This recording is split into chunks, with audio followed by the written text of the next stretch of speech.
दोस्तों आज का ये वीडियो आपके लिए बहुत ही इंपॉर्टेंट होने वाला है। एक ऐसा फंड आपके लिए डीएसपी लेके आया है जिसमें आप बैंकिंग एंड फाइनेंशियल सेक्टर के ऊपर बेट ले सकते हैं। आज ही क्यों इस फंड का लॉन्च होना था उसके भी कुछ रीजंस है जो मैं आपको वीडियो के अंदर बताने वाला हूँ, तो बने रहिए पूरे वीडियो के लिए।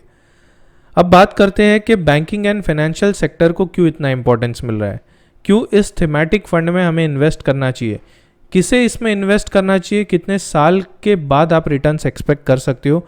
ये सारी डिटेल जानकारी इस वीडियो में आपको मिलने वाली है। तो चलिए शुरू करते हैं। तो जैसे कि आप मेरी स्क्रीन देख सकते हो, पुराने समय में 3700 ईयर्स अगो भी जो है लेंडिंग का काम चलते रहता था। किसी को उधार चाहिए तो वो उधार चुकाने के लिए इंटरेस्ट के साथ पैसे रिटर्न करता था। सन 2200 की बात करें तभी भी मौर्य डायनेस्टी के टाइम पे भी ये उधारी चलती थी। बस पैसे के बदले कुछ और फॉर्म में कमोडिटीज़ यूज़ करके ये उधारी दी जाती थी। तो बैंकिंग और फाइनेंशियल सेक्टर काफ़ी पुराना है, इसमें कभी भी बिजनेस का खतरा नहीं होता है कि ये बिजनेस बंद हो जाएगा। ये एक एडेड एडवांटेज है इस इंडस्ट्री का। काफ़ी पुराना है, टेक्नोलॉजी की वजह से हमेशा ये बिजनेस अपग्रेड होता है और फिर एक ग्रोथ देखने को मिलता है इस बिजनेस के अंदर।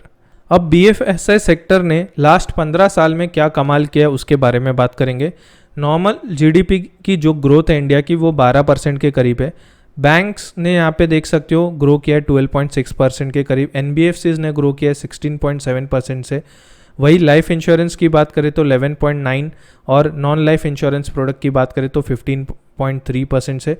कैपिटल मार्केट्स मतलब म्यूचुअल फंड हो गए, डीमैट अकाउंट, स्टॉक ब्रोकिंग, ये जो कंपनीज है ये करीबन 14 to 15% से ग्रो करे। और फिनटेक स्पेस की बात करें तो 15.6 से 19.3% की ग्रोथ देखने को मिली है। अब ऐसा क्यों कहा जाता है कि BFSI एक काफ़ी चैलेंजिंग सेक्टर है बट रिवॉर्डिंग भी है। आप यहाँ पे देख सकते हो सन 2004 जनवरी से लेके सितंबर 2023 का डेटा है। बहुत सारे अप्स एंड डाउन्स देखने को मिले इस सेक्टर के अंदर। यहाँ पे कुछ अप्स एंड डाउन्स की बात करें तो लेमन क्रैश, यहाँ पे एक बड़ा डिप देखने को मिला। फिर डिमोनेटाइजेशन भी देखने को मिला, बीच में यूरोपियन डेट क्राइसिस देखने को मिले। उसके बाद यहाँ पे आप देख सकते हो येस बैंक का क्राइसिस और कोविड का फॉल वापस साथ में देखने को मिला। तो ऐसे अप्स एंड डाउन्स इस सेक्टर में काफ़ी होते हैं।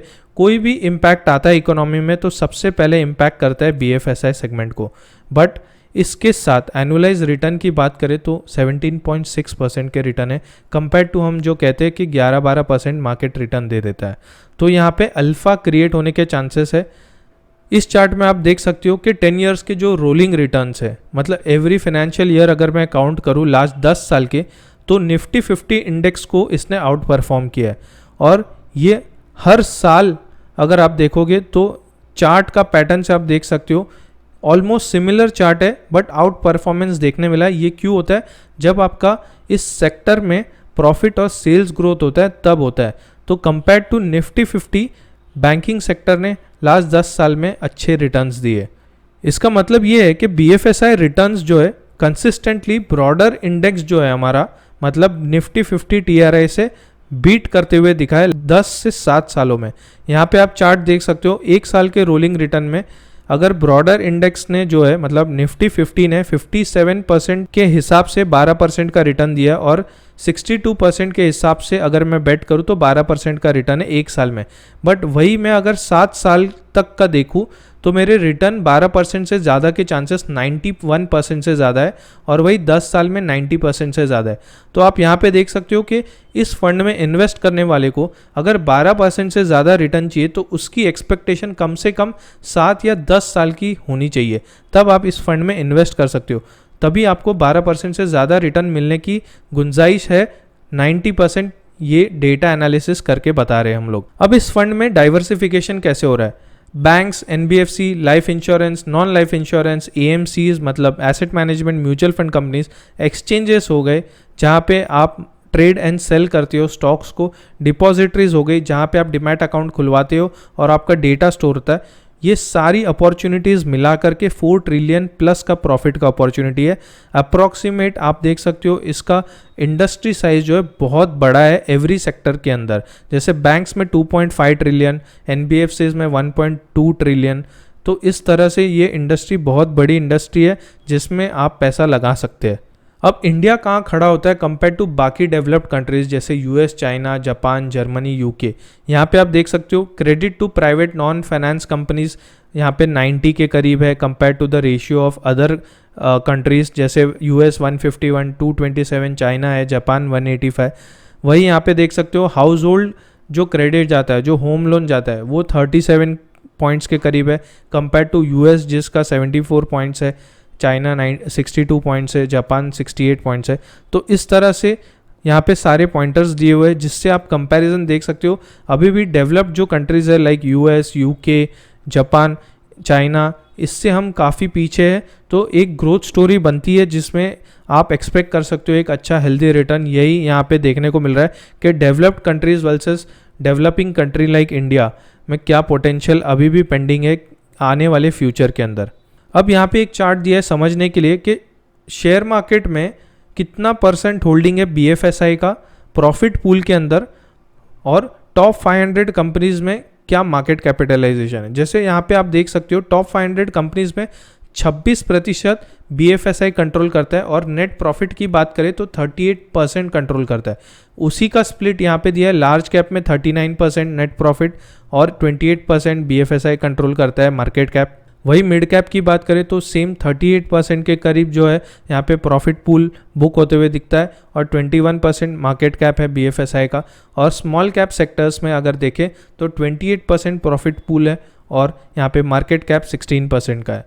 तो BFSI मोटा मोटी आप देख सकते हो एक अच्छा खासा कंट्रीब्यूशन देता है। अब बात करते हैं कि इस समय में इस फंड में क्यों इन्वेस्ट करना चाहिए। आप यहाँ पे देख सकते हो BFSI का जो इंडेक्स है यहाँ पे एनुअलाइज्ड आउट परफॉर्मेंस के हिसाब से नेगेटिव चल रहा है।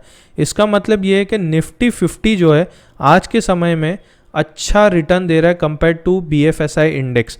ये क्यों हो रहा है, इसके मल्टीपल रीजंस है।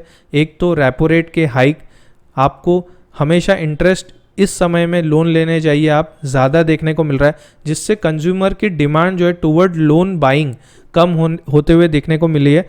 वहीं यहाँ पे कोविड के बाद आप देख सकते हो ये चीज़ें बहुत इफ़ेक्ट करती है। जब भी कंज्यूमर लोन लेने के लिए जाता है, क्रेडिट से परचेस करने जाता है तो ज़्यादा इंटरेस्ट पे करना पड़ रहा है। इसके अलावा रैपिड ग्रोथ हुई है इंडस्ट्रीज़ के अंदर, जैसे फिनटेक एक इंडस्ट्री अलग से इवॉल्व हो गई है, ई-कॉमर्स इवॉल्व हो गई है जहाँ पे पेमेंट गेटवेज यूज़ हो रहे हैं। तो मार्केट शेयर जो है काफ़ी डिवाइड हो रहा है ऑनलाइन ऑफलाइन के अंदर। टेक्नोलॉजी काफ़ी चेंज हो रही है, पुराने तरीके से आज बिजनेसेस नहीं चल रहे।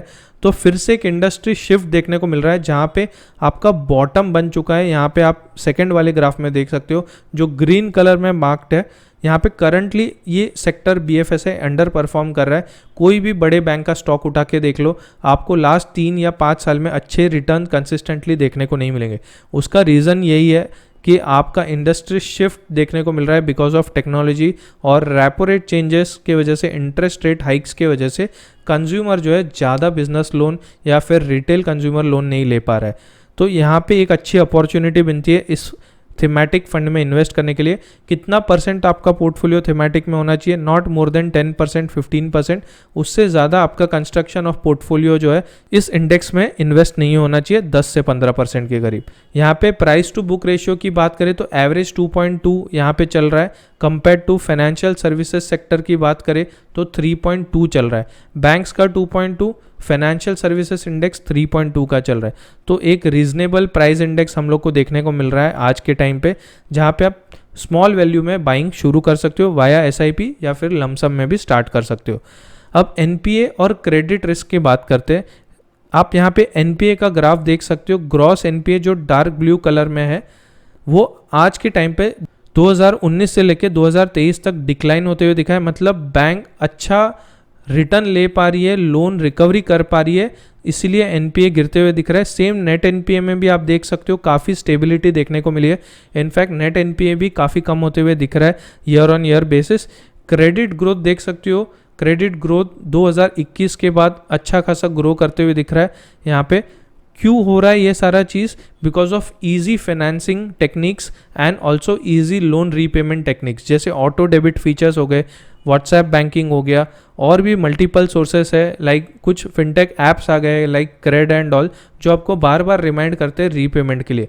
तो उससे एनपीए घटते हुए दिख रहा है और क्रेडिट ग्रोथ इस इंडस्ट्री के अंदर देखने मिल रही है because of easy EMI facilities available, easy loan available via mobile application, 1 click call away आपके पास सारी चीज़ें अवेलेबल हो जाती है। अब रिटर्न ऑन इक्विटी की बात करें तो सेक्टर वाइज यहाँ पे रिटर्न ऑन इक्विटी है, निफ्टी 50 जो है 15% आरओई पे चलता है। बाकी के sectors AMC, life insurance, exchange, depositories, credit rating, ये सारे 15% और ऊपर के आरओई पे चल रहे हैं। सिर्फ पीएसयू बैंक्स और एनबीएफसीज के आरओई जो है 11 to 12% के करीब है। अब बात करते हैं कि पुराने समय में सिर्फ बैंक पे ग्रोथ डिपेंड करती थी, बट आज बीएफएसआई के सेगमेंट के अंदर emerging categories like NBFC, insurance, fintech, capital markets काफ़ी मिक्स एक कैटेगरी बना रहा है बीएफएसआई में, जो एक ग्रोथ लाने के चक्कर में है। और ये सारी चीज़ें पॉसिबल है बिकॉज ऑफ टेक्नोलॉजी। ये सारे सेगमेंट्स केटर कर रहे हैं आज के तारीख में मार्केट के अंदर, और एक अच्छा खासा ग्रोथ इन सेगमेंट से भी देखने को मिलने वाला है। पहले नॉन बैंकिंग या फिर बैंक्स यही मेजर थे, बट आज बाकी के सेक्टर्स भी अच्छा कंट्रीब्यूशन देने वाले हैं बीएफएसआई सेगमेंट के अंदर। अब बात करते हैं कि इस फंड में क्या बेनिफिट है। बैंकिंग और फाइनेंशियल सर्विसेज दोनों का कॉम्बिनेशन है ये फंड, और इस फंड के अंदर आपका मेजॉरिटी ऑफ द पैसा जो है इस सेक्टर में ही लगने वाला है। यहाँ पे आप देख सकते हो ये फंड स्पेसिफिक एक अप्रोच है बीएफएसआई का, उस थीम पे बना हुआ है। एक्टिवली ये फंड मैनेज होने वाला है, तो expense ratio compare to index fund थोड़ा हाई रहने वाला है इसके अंदर, और कुछ पैसा आपका इंटरनेशनल बिजनेस में भी लगेगा जो इंडिया के बाहर है। अब यहाँ पे देख सकते हो डीएसपी म्यूचुअल फंड ने ये पहली बार नहीं किया है, इसके पहले भी top 100 equity focus fund, equity opportunity fund, flexi cap fund, tax saver fund, इसके अंदर बीएफएसआई का जो यहाँ पे ओवर वेटेज देखोगे तो 30% से ज़्यादा इन सेक्टर्स में लगा हुआ है इस फंड के अंदर, और ये जो फंड है इसमें तो और भी ज़्यादा रहने वाला है। तो ऑलरेडी ओवर वेट है ये अदर फंड्स जो इन्होंने इन्वेस्ट किए, बट अच्छे रिटर्न्स दिए हैं इन्होंने भी। अब यहाँ पे देख सकते हो एक्टिव फंड सिलेक्शन में ओवर वेटेज 30-35 के ऊपर रहा है इनका इस सेक्टर के अंदर। बीएफएसआई के अंदर काफ़ी बुलिश है ये म्यूचुअल फंड कंपनी, और ये है इनकी टीम धवल गाड़ा जो इस फंड का मैनेजर है, जय कोठारी जो एक senior vice president fund manager है। दोनों को 13 साल के ऊपर का एक्सपीरियंस है धवल गाड़ा को, और 18 ईयर्स का एक्सपीरियंस है यहाँ पे जय कोठारी को। तो इन दोनों ने इस फंड को मैनेज करना है, और ये इनकी पूरी टीम है जो इक्विटी रिसर्च और बाकी सेक्टर के जो भी रिसर्च पोर्टफोलियोज है मैनेज करती है। तो मतलब डरने की कोई बात नहीं है इसमें। इनका ट्रैक रिकॉर्ड आप चेक कर सकते हो इन्वेस्ट करने के पहले, और then you can consider this portfolio for investment. आप ये भी कर सकते हो, अगर आपको ये चीज़ें समझ में नहीं आती है तो अपने फाइनेंशियल एडवाइज़र को कंसल्ट करिए जो मार्केट रिलेटेड इन्वेस्टमेंट में काफ़ी हेल्प कर सकते हैं आपको, और इस वॉलेटिलिटी के लिए आपके साथ हमेशा खड़े रहेंगे। अब रिस्क फैक्टर की बात करते हैं तो थीमेटिक फंड है, तो मैंने जैसे कहा 7 से 10 साल के लिए आपको रुकना पड़ेगा 12 से 15% के ऊपर का रिटर्न देखने के लिए। आज निफ्टी बैंक जो है वो काफ़ी नीचे, बीएफएसआई इंडेक्स जो है अंडर परफॉर्म कर रहा है कंपेयर टू निफ्टी 50 टीआर है। तो अच्छी पोजीशन बना सकते हो आज इन्वेस्ट करके इस फंड के अंदर, इसीलिए इस फंड को ये समय पे लॉन्च किया गया है। यहाँ पे हाई वॉलीटिलिटी और ड्रॉडाउन्स एक्सपेक्ट किए जा सकते हैं बिकॉज ऑफ थीमेटिक फंड, और अंडर परफॉर्मेंस शॉर्ट टर्म में भी देखी जा सकती है। तो अगेन ये इक्विटी रिलेटेड होने वाला है, तो रिस्क प्रोफाइल जो है आपका इसमें हाई रहने वाला है। आप इस फंड को डायरेक्ट रेगुलर प्लान में ले सकते हो। मिनिमम एसआईपी अमाउंट आप शुरू कर सकते हो 100 रुपीज़ से, और यहाँ पे लमसम इन्वेस्टमेंट भी पॉसिबल है। तो ये सारी चीज़ें क्लियर हो गई। आई होप ये वीडियो काफ़ी हेल्प करेगा आपको ये समझने के लिए कि इस फंड में क्यों इन्वेस्ट करना चाहिए। तो मिलेंगे नेक्स्ट वीडियो में। Up till take care, bye bye for now.